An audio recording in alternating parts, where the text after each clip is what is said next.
তো নতুন একটা ভিডিওতে সবাইকে স্বাগত।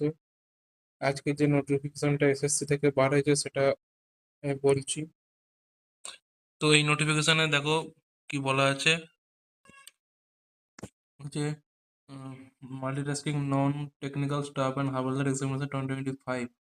তো এসএসসির যে এমটিএস যে পরীক্ষাটা হয় সেইটা নিয়ে একটা নোটিফিকেশন বার হয়েছে।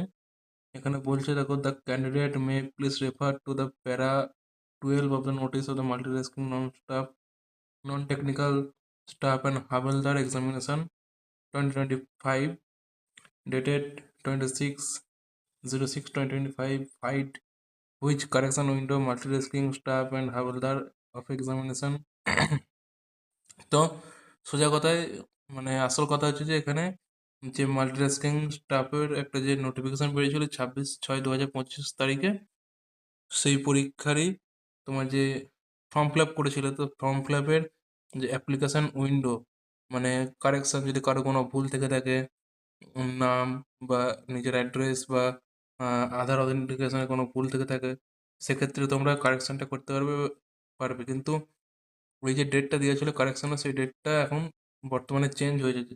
পুরোনো ডেট ছিল 29/7/2025, সেটা পুরোনো ডেট।